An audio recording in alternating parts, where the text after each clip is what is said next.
Manchester United might finally be doing something they haven't done properly in years, building a squad that actually makes tactical sense. They already added midfield quality, and they're chasing some seriously interesting names. And even if two of their biggest targets arrive, this United team could look completely different next season. But there's one problem. They still have two massive weaknesses that could completely derail everything Michael Carrick has built. Michael Carrick completely changed the mood around United. United finished with 71 points. Carrick won 12 of his final 17 league matches, and during that stretch, United were operating at roughly 87-point pace over a full season. But there's a more important question. Was this genuinely the beginning of something special, or was it just another Manchester United new manager bounce? This year, Carrick has Champions League football, domestic cups, and a full 38 league game season. So the squad depth has become even more important than it was last season. The biggest change that Carrick made was picking a formation that works, a 4-2-3-1. And the major difference and the reason that this worked so well was Bruno Fernandes. Him playing closer to the goal again is a big shift in United's dynamic. He shouldn't be a deep build-up midfielder. We know that Bruno plays cam, so I don't know what Amarin was doing. Carrick allows midfielders behind him to progress the ball, allowing Bruno to stay in the final third of the opponent's pitch. And this allowed him to break the Premier League assist record and have 21 recorded assists. Every Manchester United transfer this summer should basically be judged by one question. Does this player allow Bruno Fernandes to stay close to the goal and help accelerate the ball forward? Bruno is great at moving the ball forward, and honestly, United's attack isn't their main problem. With Bruno providing the assists, they have players like Sesko, Mbuemo, Cunha, Rashford, all these players making strides forward. United did score 69 goals last season. The point? Their attack already has the pace, movement, creativity. They just need to find players that are capable of getting to the balls before the opponent and then taking that and accelerating it forward, ball carrying midfielders. And that leads perfectly into why they signed Andre Santos and Yuri Tillemans. Andre Santos joined from Chelsea for around 50 million euros. He brings press resistance, progressive passing, mobility, and the ability to receive the ball from the center backs and move the ball forward. He works as a great deeper midfielder option, and instead of it going from the center backs to Bruno and then Bruno having to do everything, we can get the center backs giving the ball to Andre Santos and him sending it up to Bruno, allowing Bruno to flourish in the area that he is in. Santos isn't replacing Bruno's creativity. He's just making sure that Bruno doesn't have to waste so much creativity and 50 yards of sprinting to get near the goal to then go ahead and do what he does best. My concern, however, is Santos cannot be responsible for protecting the entire midfield alone. United work in a pivot. He defends, and then the other center mid attacks forward. But if we're relying on Santos to just be the defender, I don't think he can do that alone. He still needs an athletic midfielder beside him. So let's talk about Tillemans. Tillemans joined United for about 35 million euros. What we see in this signing is that we have a Prem proven centerman. He's experienced and he's a great distributor. And he's really good under pressure. And one of the biggest things is that he doesn't do horizontal passing. He can do vertical passes and he can find Cunha, he can find Bruno, and he can find Sesko. So having a pivot where Santos and Tillemans are next to one another and Bruno up top, it's good because they're a lot more composed. However, the biggest midfield issue, like I mentioned, was having someone next to Santos who can be that all rounder, someone who has that overall athleticism.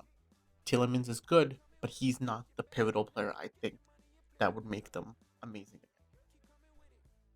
Let's talk about rumors. So, one player that I think United need to sign the most and is rumored to be a signing is Carlos Baleba from Brighton. Currently, the move is complicated by the injury to Baleba, but the interest is there. It's been there for the past two seasons. He gives them that recovery pace, that physicality that no one really has at United. He's great at ball carrying and transitioning from defense to offense, and he is a great aggressive midfielder, which I don't think United have had in a very long time.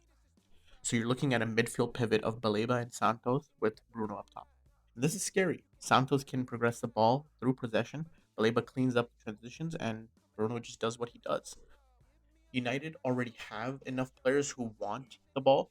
They need someone who can win it back and then can start to move the play forward. Baleba's athleticism lets Carrick push his fullbacks higher because someday someone's going to have to come and cover them, and that can be Baleba. Moving on to the biggest issue that I think Manchester United has alongside a midfielder is the left back. Right now, for left backs, they can bring in Joaquin Says. He's young, he's cheap, and potentially can play both left and right. He's athletic and he has that European experience. The one that everyone is seeing make the tabloids is Miles Lewis Skelly. This is really interesting tactically because he can operate as a left back, a center mid, an inverted fullback, and can even be an extra defender when Lewis Skelly would almost be two signings in one because Carey could completely change United's shape without making a substitution, and it would be just because of Lewis Skelly. He's already struggling for game time at Arsenal, and with the signings that they've made this season, especially Arsenal bringing in Guimaraes, I don't know if he's going to be able to fight his way into that lineup. And for United, he can make a lot of experiences off the bench and even do a lot of starts for them. So I think this is honestly an amazing signing. The question is, does Skelly want to leave Arsenal to join a project like Manchester United? Left back position we already know is a huge weakness for Manchester United. The current options are Luke Shaw, Patrick Dorgu, and Harry Amas. Honestly, Shaw cannot realistically be relied upon to play those 50 plus games. Dorgu is extremely athletic, but isn't necessarily the finished technical left back that Carrick needs. And I think that Skelly might be the best option for them. But alternatively, there's one more person in the question, and that is Lewis Hall. He's young, he's prem proven, technically excellent, and can even invert into the midfield. Carrick could essentially play a 3-2-5 or a 5-3-2 and be able to shift in between to allow progression of the ball, with Hall moving centrally. The problem is Newcastle will not sell him, and I don't know if it's worth spending upwards of 90 million on a left back. Now, going back to the midfield options that are available for Manchester United, the biggest two being reported are Camavinga and Adam Wharton. United are exploring options for Eduardo Camavinga. He is a perfect fit. Press resistant, he's athletic, he's defensive, progressive, can play in the midfield, and can play left back, similar to the other players we've seen being shortlisted for United. But the reality is, this is a dream signing and probably very unrealistic. And if he wanted to remain at Real Madrid, I don't think there's enough that Manchester United can do to bring him here. Also, just a side note, this preseason's been pretty terrible for Camavinga personally. So I don't know if United are dodging a bullet or if it's just the preseason jitters that are making Camavinga not play well. But I'm pretty sure he had like 30 missed passes in the friendly that just recently happened. So maybe this is Manchester United avoiding a big mistake. The other player, Adam Wharton. This is honestly the person I would target if Baleba isn't available and if there's complications regarding his injury. He's excellent of a progressive passer. He is calm under pressure. He's a ball winner and he's prem proven and he fits the possession football that Carrick wants to. The only issue again comes down to the money and him being in the Premier League. There's that prem tax. He's a great player, but United cannot go playing €100 million player and paying upwards of 150 for him because I think Crystal Palace will ask for that because they have no reason to sell him. Regardless of what United do, I think the one thing they need to make sure is that they don't spend money on another attacker. With the return of Rashford, you potentially have a new signing, someone you didn't have last season. He's great in transitions, he can run behind defenses, and he works well with Bruno's passing. You also still have Xerxes. His future's still uncertain, but if he leaves, then maybe another attacker makes sense. Also, I know there's rumors about Iliman Ndiaye and Igor Thiago, and they're great profile players, but I wouldn't want to spend major money on attack when you have players that can still develop. Sesko last season really found his footing, and I feel like this season, if given the opportunities, could burst into an incredible player. United already have enough attackers, they don't need to focus on this. So my picks for United, the three positions I'd fix is first, an athletic midfielder, primary would be Baleba, but a backup would be Adam Wharton. Baleba is the conscious choice in terms of money, but the injury worries are there. Wharton is the backup, and the dream signing would be Camavinga. For left back, I think Lewis Hall would be the primary signing, but I think a Lewis Skelly would be a good option to keep an eye on as well. The third is not really a transfer, so it's kind of a cop out, but it's more about just making sure their center backs stay fit.